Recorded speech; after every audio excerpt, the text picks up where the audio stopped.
오늘 우리에게 주시는 하나님의 말씀은 로마서 8장 18절부터 25절까지의 말씀입니다. 현재 우리가 겪는 고난은 장차 우리에게 나타날 영광에 견주면 아무것도 아니라고 나는 생각합니다. 피조물은 하나님의 자녀들이 나타나기를 간절히 기다리고 있습니다. 피조물이 허무에 굴복했지만 그것은 자의로 그렇게 된 한 것이 아니라 굴복하게 하신 그분이 그렇게 하신 것입니다. 그러나 소망은 남아 있습니다. 그것은 곧 피조물도 썩어짐의 종살이에서 해방되어서 하나님의 자녀가 누릴 영광된 자유를 얻으리라는 것입니다. 모든 피조물이 이제까지 함께 신음하며 함께 해산의 고통을 겪고 있다는 것을 우리는 압니다. 그뿐만 아니라 첫 열매로서 성령을 받은 우리도 자녀로 삼아 주실 것을, 곧 우리 몸을 속량하여 주실 것을 고대하면서 속으로 신음하고 있습니다. 우리는 이 소망으로 구원을 얻었습니다. 눈에 보이는 소망은 소망이 아닙니다. 보이는 것을 누가 바라겠습니까? 그러나 우리가 보이지 않는 것을 바라면 참으면서 기다려야 합니다. 자, 오늘 함께 나눌 말씀을 같이 나누겠습니다. 우리가 세상을 살아가는 동안에 힘든 일들을 많이 겪습니다. 그러나 우리가 진짜 힘든 것은 세상으로부터 오는 어떤 영향보다는 우리 속에서부터 역사하는 세상의 영입니다. 저는 오늘 여러분들이 설교를 들으실 때 여러분의 마음에 역사하는 영을 여러분이 주목해 보시기를, 내 속에는 어떤 영이 역사하는지를 여러분들이 깊이 살피시면서 말씀을 들어보시기를 부탁을 드립니다.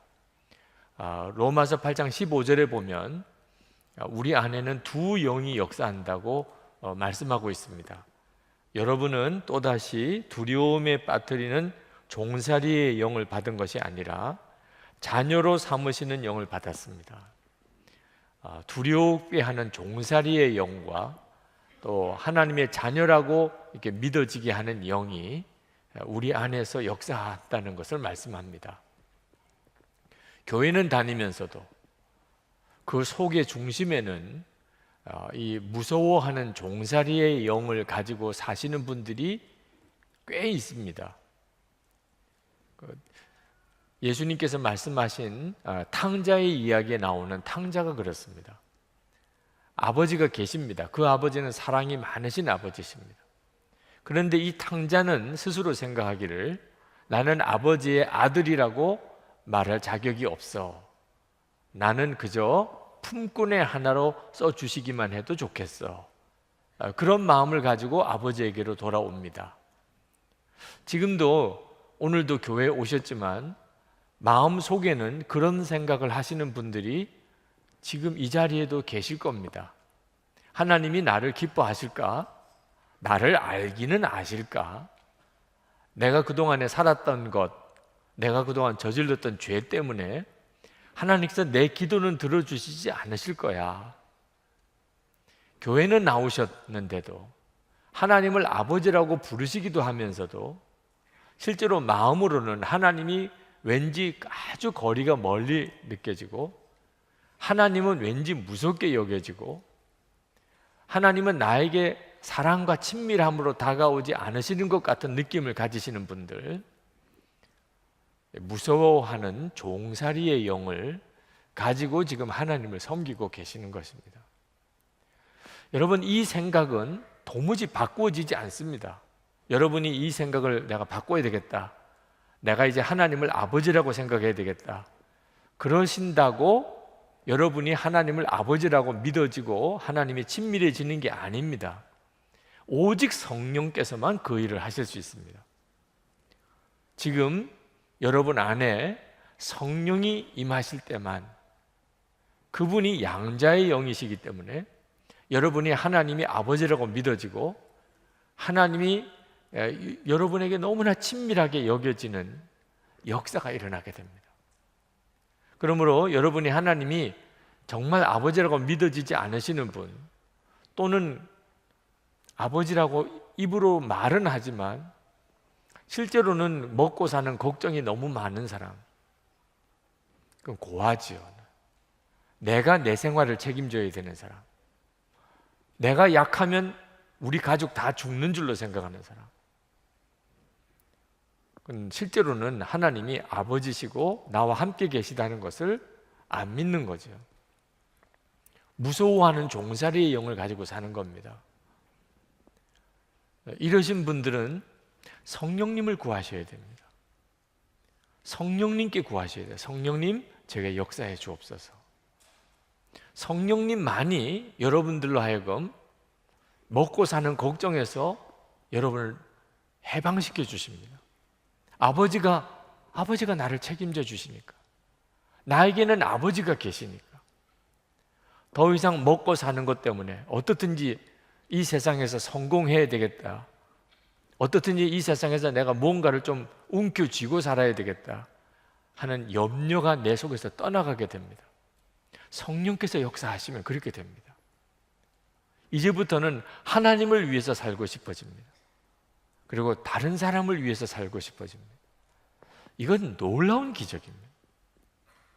이 일을 이루실 분은 여러분 안에 역사하시는 성령님이십니다.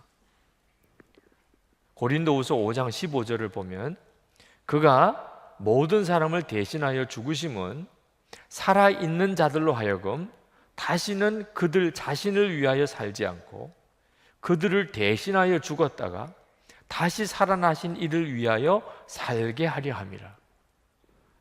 살게 하려 한다 그랬습니다. 여러분들 보고 그렇게 살으라 그런 게 아니고 살게 될 것이라는, 성령님께서 그렇게 만들어 주십니다. 먹고 사는 걱정도 없고, 하나님이 내 아버지라는 게 진짜 믿어지면, 그러면 내가 이제부터는 하나님을 위해서 살아야 되겠다, 그리고 다른 사람을 위해서 살아야 되겠다, 그런 마음이 생기는 겁니다. 이 사람이 하나님이 아버지라는 것을 믿는 사람입니다. 성령님은 우리 안에 오셔서 또 놀라운 일을 하십니다. 그것은 고난이 두렵지가 않은 겁니다. 고난을 당하는 것이 오히려 기쁘게 만들어 주십니다. 그것은 우리 자신이 하나님의 상속자라는 사실이 믿어지고, 그리고 하나님의 나라의 영광을 보는 눈을 열어주시기 때문이에요. 여러분이 하나님의 상속자라면 거기에는 무슨 의미가 있는 겁니다.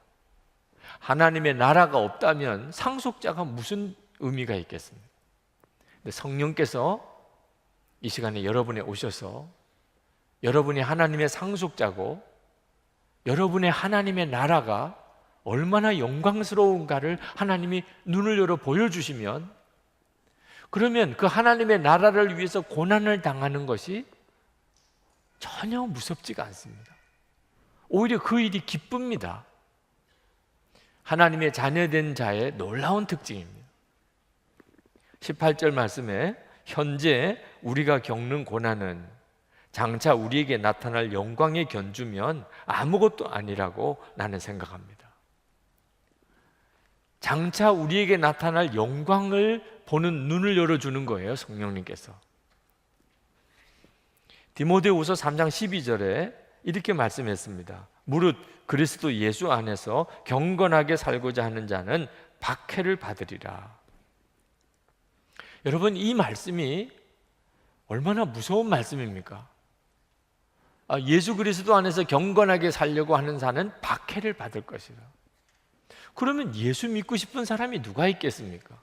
아니, 박해받는 것을 좋아할 사람이 누가 있습니까? 박해받을 줄 뻔히 알면서 누가 예수를 믿겠습니까? 그런데 예수 믿는 사람들이 있습니다. 그래도 박해를 받는 것을 오히려 기뻐하는 사람이 있습니다. 사람으로서는 그렇게 할 수가 없지요. 그런데 성령께서 그렇게 만드십니다. 박해받는 것이 기쁘도록 영생을 바라보는 눈을 열어주시기 때문입니다. 여러분, 고시생도, 지금 재수생도, 그리고 장교훈련 받는 사람, 지금 국가대표로 뽑혀서 지금 선수촌에서 훈련받고 있는 사람들도, 그들이 고생이 말이 아닙니다. 그런데도 그들은 장차 임할 영광을 바라보면서 고생을 고생이라고 여기지 않고 오히려 축복이라고 여기고 감사하고 열심히 공부하고 훈련 받습니다. 아니, 하물며 그 사람들도 그럴진데, 여러분, 대학보다도 또는 무슨 고시 합격하는 것보다 또는 장교 되는 것보다 국가대표 선수가 되는 것보다 비교할 수 없이 놀라운 하나님의 나라의 영광을 본 사람이 그리스도인이죠. 고난이 문제가 되겠습니까? 여러분, 이 세상에서 당하는 고난은 저주가 아닙니다. 오히려 하나님의 영광을 바라보지 못하고 고난을 무서워하는 그게 저주인 것입니다. 우리가 북한에 있는 지하 교인들을 생각해 봅니다. 그들이 얼마나 불행해 보입니까? 여러분, 북한에서 그렇게 예수 믿지 않고 남한에서 예수 믿는 게 얼마나 다행이라고 생각이 되십니까? 그런데 이 생각이 얼마나 잘못된 생각인 줄 아셔야 됩니다. 여러분, 북한에서 지하 교인들이 말할 수 없이 고난을 당하고 순교합니다. 그러면 예수 안 믿고 그런 고난과 순교를 당하지 않는 그 사람들은 행복한 사람입니까? 영원한 지옥으로 가는데, 여러분이 만약에 북한에 가게 된다고 한다면 여러분은 예수 안 믿겠다고 하고 그러면 편안할 수도 있죠. 예수 믿는 사람들이 모이는 장소를 고자질하면 그러면 그쪽에서 잘 살 수도 있습니다. 여러분은 그렇게 하시겠습니까? 그렇게 하지 않으신다면 순교를 각오해야 됩니다.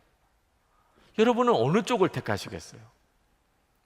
진짜 눈이 뜨이지 않으면 고난의 길을 갈 수가 없습니다.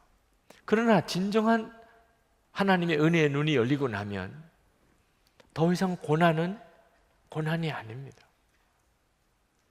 깨닫고 보면 북한에 있는 지하교회 성도들이 불행한 게 아닙니다. 그들은 행복한 사람입니다. 비록 이 세상 사는 동안에는 말할 수 없는 고난을 겪지만 그들은 영원한 하나님의 나라를 소유한 사람들입니다. 사실 여기 남한도 말입니다. 예수님을 진짜 잘 믿으려고 해보십시오. 정말 경건하게 살아보려고 해보십시오. 여기서도 고난이 옵니다. 그러니까 북한이나 남한이나 상관없이 순교를 각오하고 예수를 믿지 않으면 예수 잘 믿을 수가 없습니다. 그러니까 결단해야 됩니다. 그래서 우리 안에 오시는 성령께서 고난을 축복이라고 믿어지게 해주시는 것입니다. 제가 전도사 영성 훈련할 때 이제 막 목회를 시작하시는 분들입니다. 그분들에게 여러분들은 큰 교회 담임 목사가 되기를 위해서 기도하지 말고 하나님의 나라를 위해서 죽게 해달라고 기도하십시오. 여러분들은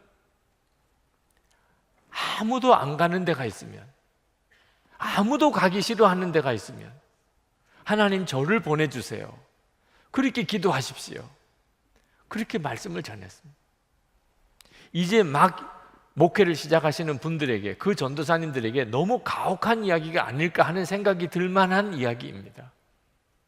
제가 그분들에게 그렇게 이야기한 것은 저 자신이 지나고 난 다음에 깨달아지는 것이 있었기 때문에, 제가 처음부터 그렇게 기도했었다면 아마 저도 살고 교회도 살리고 하나님 앞에 더 중요하게 쓰임을 받을 수 있었을 것입니다. 그걸 너무 늦게 깨달은 것입니다. 고생하는 게 싫고 아골골짝 빈들에 가서 거기서 사역하는 것은 끔찍한 일이고 하나님이 버리고 저주한 것이라고 생각하고 큰 교회 담임 목사가 되는 것은 축복이라고 생각했던 것이 얼마나 어리석은 것인지, 하나님의 나라를 바라보는, 영광을 바라보는 눈이 뜨이지 않으니까 그렇게 된 것입니다. 주님은 제자들에게 자기를 부인하고 자기 십자가를 지고 그렇게 주님을 따르라고 아주 당당히 분명히 그렇게 말씀하셨어요. 제자들의 눈치를 보면서 혹시 이렇게 이야기하면 떠나지 않을까, 제자들을 달래면서 또 좀 적당하게, 주님은 그런 태도로 제자들에게 말씀하지 않으셨어요.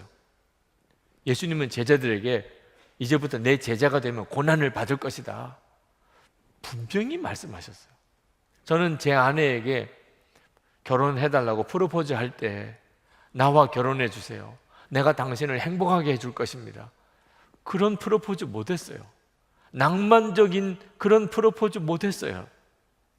저는 그때 목사의 길은 고생하는 길이고 절대 영광이 있을 거라는 생각을 못한 때였어요. 저는 팔자가 목사라 할 수 없이 이 길을 가지만 이 길은 말할 수 없는 고생의 길이야. 저희 어머님이 돌아가시기 얼마 후입니다. 그런데 제가 어떤 여인에게 그 여인을 사랑할 때 이 고생의 길을 같이 가자고 어떻게 말할 수 있겠어요? 그런데 예수님은 전혀 달랐어요. 예수님은 부자 청년이 어떻게 하면 영생을 얻으리까? 라고 예수님에게 왔을 때 예수님은 그 부자 청년에게 조금도 망설임 없이 너 가진 재산 다 팔아서 가난한 사람에게 나눠주고 그리고 나를 따르라. 결국 그 제자는, 그 사람은 떠났습니다. 예수님을. 그 말씀이 너무 부담스러워서. 아니, 예수님께서 조금 적당하게 이야기하실 수도 있잖아요. 뭐 반만 바치라고 할 수도 있잖아요. 10분의 1만 바치라고. 그냥 마음의 정성이라도 표현해야지. 뭐 이런 식으로 다독거릴 수도 있잖아요. 주님은 그렇게 안 하셨어요. 예수님께서 왜 그 제자에게, 그 사람에게 그렇게 했느냐? 사랑했기 때문에 그랬다고 그랬습니다. 예수님은 분명하게 아셨던 거예요. 자기를 부인하고 그리고 십자가를 지고 고난의 길을 가는 것이 축복이라는 사실, 그 길이 진짜 그 사람에게 복된 길이라는 걸 예수님은 너무나 잘 아셨어요. 이 세상의 전부가 아니고 하나님의 나라의 영광을 아시는 주님은 정말 그러셨어요. 우리 안에 오시는 성령님도 똑같이 그렇게 하십니다.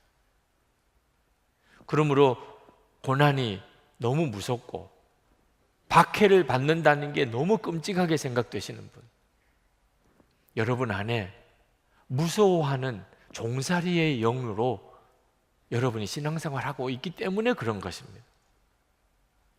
그게 무서운 거예요.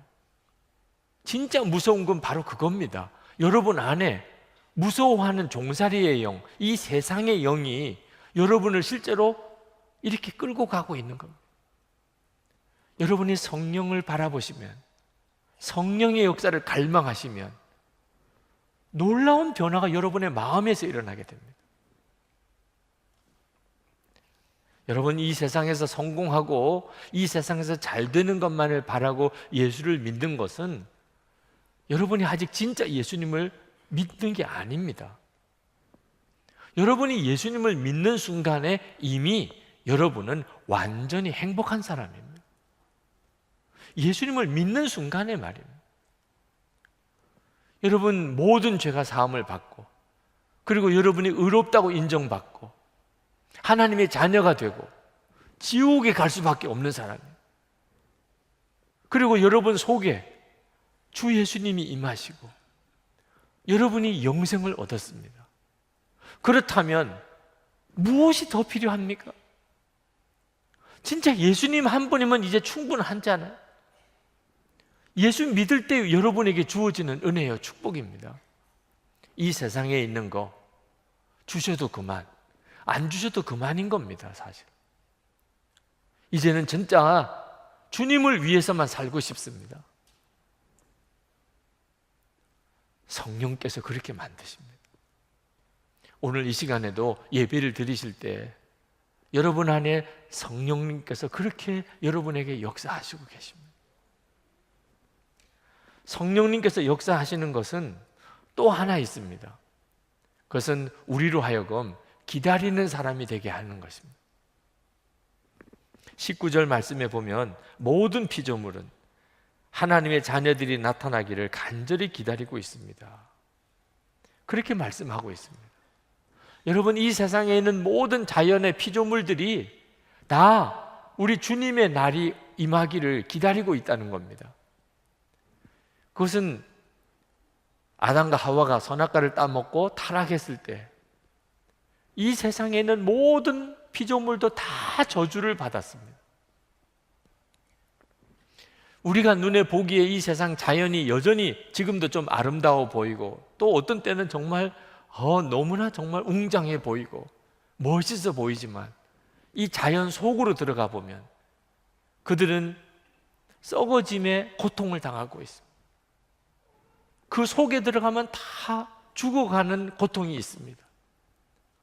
모든 피조물들이 다 고통 중에 있습니다. 완전한 자연이 아닙니다. 하나님이 창조하셨을 때 그때 그 모습이 아닙니다. 그러므로 이 피조물들이 주의 오심을 기다리고 있는 겁니다. 주님이 오실 때 피조물들도 하나님이 창조하실 때 그때의 모습으로 다 회복되기 때문에 구원받은 성도들은 말할 것도 없습니다. 구원받은 성도들의 가장 큰 특징이 기다림입니다. 기다림. 23절에 보면 그뿐 아니라 첫 열매로서 성령을 받은 우리도 자녀로 삼아 주실 것을, 곧 우리 몸을 속량하여 주실 것을 고대하면서 속으로 신음하고 있습니다.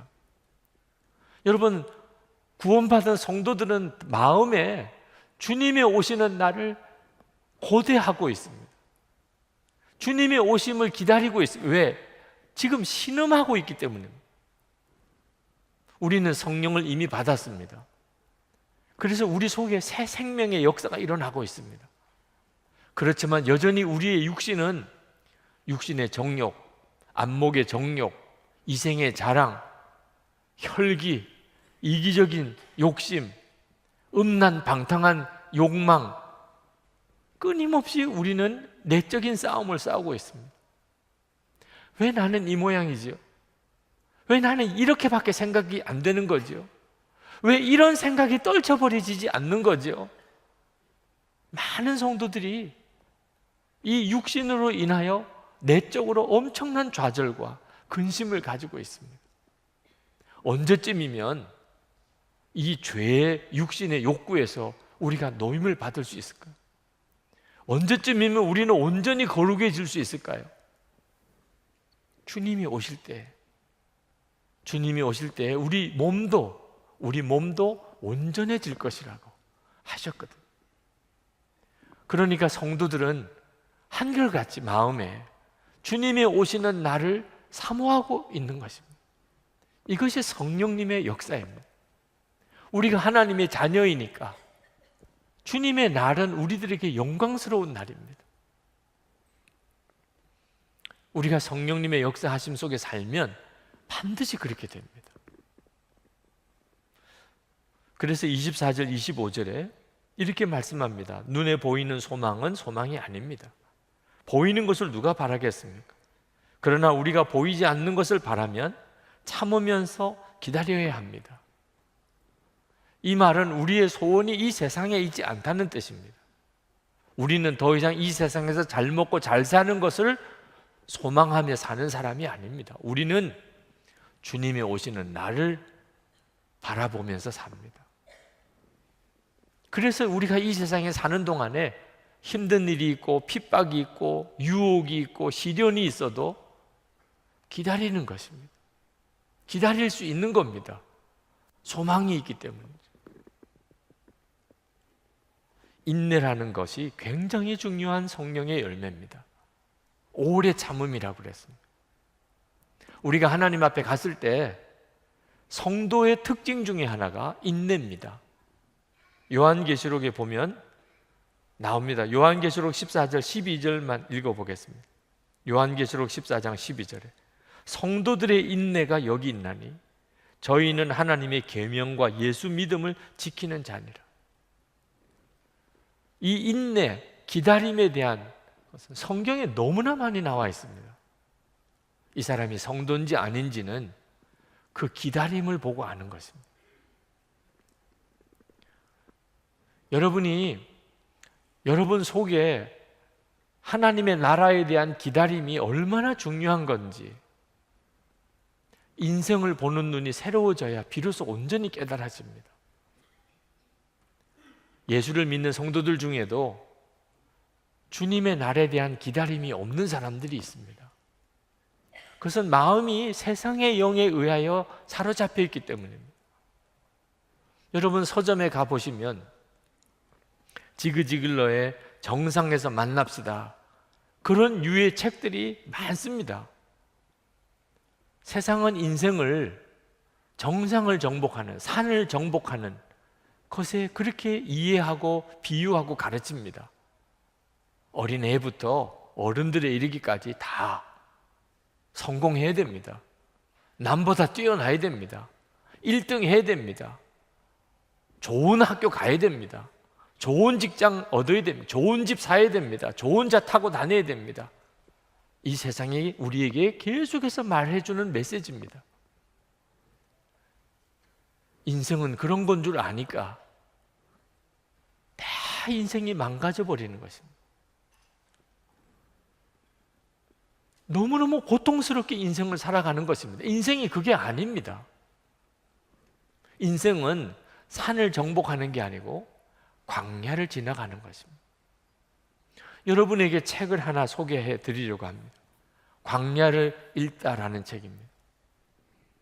미국 달라스에서 목회하는 이진희 목사님이 쓰신 책인데, 여러분에게 이 책을 소개해 드리는 이유는 이 저자인 이진희 목사님께서 인생은 산을 오르는 것이 아니고 광야를 지나가는 것이라는 것에 대해서 너무나 잘 설명해 주고 있기 때문에 저는 우리 교우들이 이 눈이 진짜 열렸으면 좋겠습니다. 여러분, 인생은 산을 정복하는 듯이 사는 게 아닙니다. 어떻게 하면 광야를 잘 통과할 수 있는지, 인생은 광야를 통과하는 것과 같은 것입니다. 산은 정상이 보입니다. 그러나 광야는 끝이 보이지 않습니다. 산은 어떻게 올라가야 할지, 어느 길로 올라가야 하는지 대개 정해져 있습니다. 그러나 광야를 지나가는 길에는 길이 없습니다. 사막에는 길이 없습니다. 산은 전체가 한눈에 들어옵니다. 그러나 사막은 그렇지 않습니다. 산은 변하지 않습니다. 항상 그대로입니다. 그러나 사막은 변화무쌍합니다. 오늘 있던 모래 언덕이 내일이면 사라지고 없던 모래 언덕이 새로 생기기도 합니다. 산을 오를 때는 혼자 올라가도 됩니다. 그러나 광야를 들어갔을 때는 절대로 혼자 들어가서는 안 됩니다. 여러분, 어떤 게 인생 같습니까? 산을 오르는 것이 인생 같습니까? 광야를 지나는 게 인생 같습니까? 우리가 결혼을 하려고 할 때 그거는 꼭 산을 올라가는 것 같습니다. 목표를 달성하는 거죠. 내가 원하는 사람과, 내가 사랑하는 사람과 결혼을 한다. 그래서 결혼식을 하면 무언가를 성취한 것 같습니다. 그러나 결혼 생활은 광야 생활입니다. 자식을 낳는 것도 요즘에는 정말 사모하는 사람들이 많습니다. 자식을 얻었습니다. 출산했습니다. 그것은 마치 산을 정복한 것 같습니다. 그러나 자녀를 기르고 양육하는 것은 광야 생활입니다. 요즘에 좋은 직장을 얻는 게 얼마나 어렵습니까? 그래서 직장에 취직을 하는 것은 산을 정복하는 것 같습니다. 그러나 직장 생활은 광야 생활입니다. 학위를 하는 것, 성공하는 것, 전부 다 산을 정복하는 것 같습니다. 그러나 그 순간은 매우 짧고 그 뒤부터는 길고 긴 광야 생활입니다. 우리가 광야 생활을 하는 것입니다. 하나님께서 우리를 가나안 땅으로 인도하시려고 이 광야를 지나가게 하시는 것입니다. 그런데 광야를 산을 오르는 것처럼 생각하고 살았으니 하나같이 이해가 안 되고 좌절이 오고 낙심하고 그리고 지치고 그리고 스스로 무너지는 것입니다. 제가 처음 목회를 시작할 때 저는 큰 교회 담임 목사가 되는 게 은근한 제 마음의 꿈이었고 목표였습니다. 그때는 주님을 몰랐기 때문입니다. 목사가 되었으니 큰 교회 목사가 되어야 되는 게 당연하다고 생각했어요. 그런데 목회를 열심히 하면 할수록 마음은 더 지치고 영적으로 더 메말라지고 더 교만과 열등감에 오르락내리고 더 원망과 불평이 많아지고 이유를 알 수가 없었습니다. 나중에서야 깨달았어요. 목회의 목표는 예수님이라는 걸. 큰 교회 목사가 아니라는 걸. 큰 교회 목사가 목표가 되면 그러면 주님과 온전히 동행 못할 때가 있습니다. 목회는 예수님과 동행하면서 매일매일을 사는 것입니다. 그러면 주님이 이끄시는 겁니다. 여러분, 목회만 그런 게 아닙니다. 여러분의 인생도 똑같습니다. 혹시 여러분 중에 지금 삶에 지치고 마음이 무너지고 열등감 속에 사로잡혀 있고 실패라는 의식 속에 사로잡혀 있고 미래의 꿈을 잃어버리고 어떻게 살아야 될지 모르겠고 그러신 분이 계시다면 여러분은 인생을 산을 정복하는 거라고 생각하고 살았기 때문에 그런 것입니다. 이제부터 광야를 지나가는 것이 인생이라고 생각해 보시기 바랍니다. 인생은 광야를 지나가는 거야. 여러분, 광야를 지나가는 사람은 축복을 원하는 게 아니고 은혜를 구하게 됩니다. 은혜가 필요한 거예요. 여러분, 광야를 지나가는 사람에게는 황금 덩어리가 필요한 게 아니고 생수가 필요합니다. 여러분, 광야를 지나가는 사람은 큰 집을 구하는 게 아니고 그냥 장막만 있으면 됩니다. 그날 밤을 내가 지날 수 있는 장막만 있으면 되는. 큰 집은 오히려 부담스러워요. 내일 떠나야 되는데 이 집을 어떻게 합니까? 광야를 지나는 사람은 곳간에 양식이 풍족해지기를 구하지 않습니다. 짐만 무거운 거예요. 짐만. 일용할 양식, 날마다 주시는 만나면 그게 훨씬 더 낫습니다. 하루를 지나면 그게 감사한 거예요. 광야를 지나는 사람은 하루를 지난 게 그냥 감사한 거예요. 하루하루 그렇게 감사로 쌓여서 어느덧 광야가 지나갑니다. 그리고 가나안 땅이에요. 그날 저녁에 이렇게 반듯하게 누워서 잠만 잘 수 있으면 그것이 감사해요. 그날 한 끼를 먹기만 했었으면 감사하니까. 광야를 지나갈 때 로뎀 나무, 아주 조그만 나무라도 그늘이라도 생겨서 잠시 머리를 거기다가 쉴 수 있게 되면 감사해요. 감사할 게 천지예요. 하루 종일 감사와 감사해요. 광야를 지나가는 게 인생이라고 알고 나면, 그러면 24시간 왜 예수님을 바라보라고 하는지를 정확히 알게 됩니다.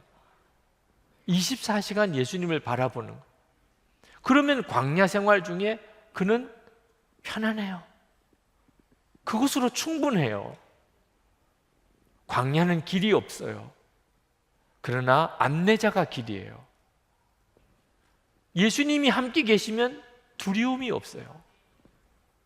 왜 그렇게 성경을 읽고 묵상하라고 하는지, 왜 그렇게 교회 공동체가 중요한지, 산의 정상을 정복하려고 하는 사람에게는 다 경쟁자입니다. 그러나 광야길을 가는 사람에게는 함께 있는 사람이 너무 사랑스럽고 너무 소중한 거예요. 교회 공동체가 얼마나 중요한지 모릅니다.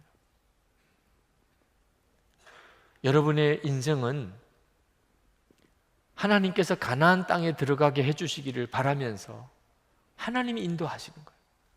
그걸 기다리는 겁니다. 하나님이 여러분에게 이제 가나안 땅을 주실 거예요. 그것을 기다리면서 날마다 주님과 동행하는 것입니다.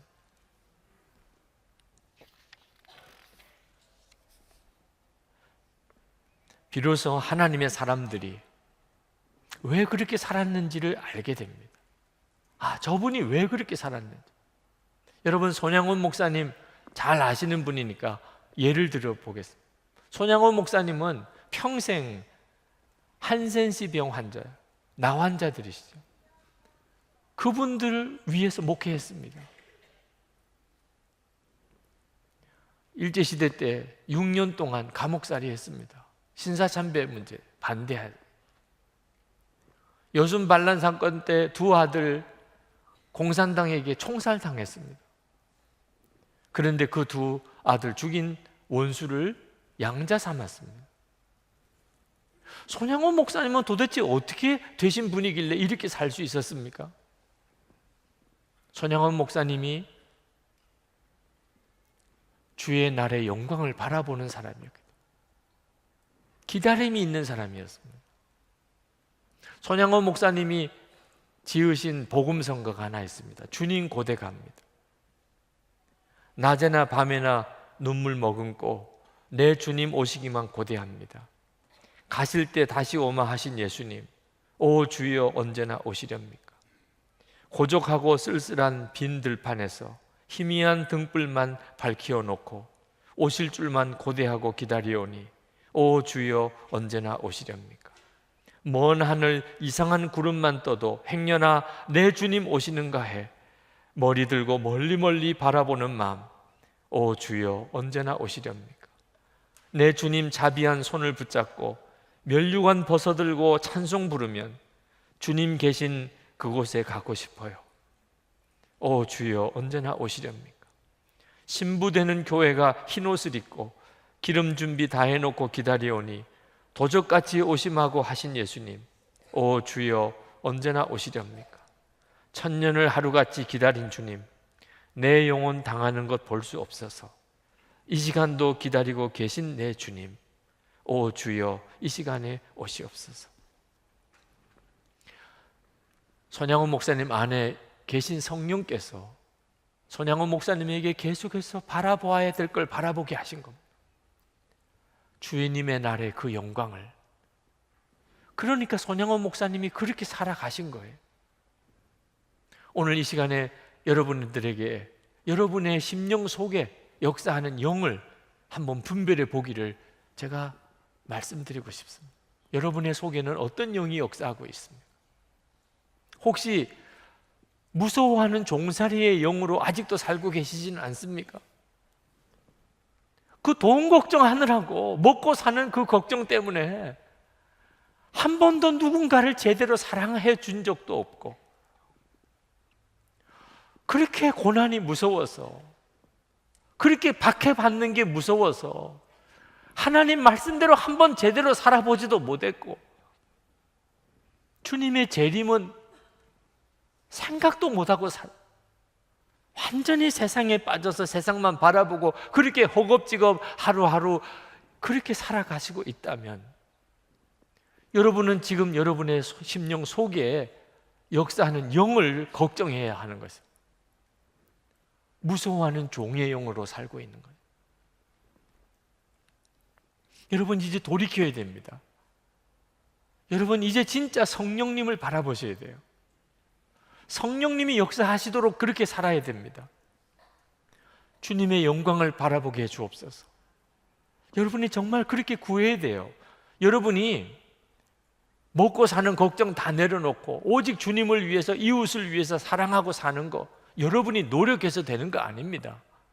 고난도 박해도 무서워하지 않고 오히려 기뻐하고 감사하며 하나님 말씀대로 사는 것 그렇게 살라고 제가 선포해서 사라지는 게 아닙니다. 주님의 오심을 바라보는 눈은 우리 힘으로는 도무지 열어질 수가 없습니다. 오직 성령께서만 하실 수 있어요. 그런데 오늘 이 시간에 여러분이 이 말씀을 들으시는 중에 여러분의 마음 속에 말입니다. 제가 이렇게 설교하는 것을 듣는 것 말고 여러분의 마음 속에, 그래, 내가 더 이상 돈 걱정하고 살지 말아야지. 내가 언제까지 이렇게 돈 걱정하고 살 거야? 그래, 내가 왜 고난을 두려워하지? 내가 왜 박해를 무서워하지? 하나님 앞에 서면 그게 영광인데 주님을 바라봐야 되겠다. 주님의 나라의 그 영광을 내가 바라봐야 되겠다. 나는 그걸 보지 못하고 있어 지금.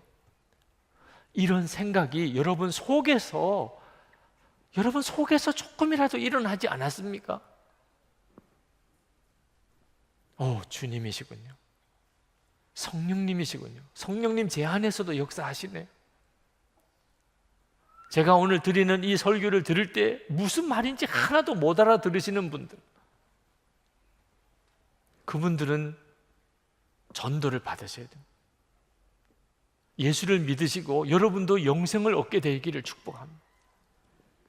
그러나 여러분 속에 무슨 말인지 알아듣겠습니다. 목사님 무슨 말인지 알겠어요. 네. 그러신 분들은 이미 여러분 안에 성령님이 역사하신 분들. 성령님이 계시니까 은혜가 깨달아지는 거죠. 그분을 따라가셔야 돼요. 그 성령님을 따라가셔야 돼요. 오늘 이 시간 성령님 내게 역사해 주십시오. 더 충만하게, 더 강하게 주님 역사해 주십시오. 그렇게 기도하실 수 있게 되기를 바랍니다. 이 시간에 우리 같이 기도하겠습니다.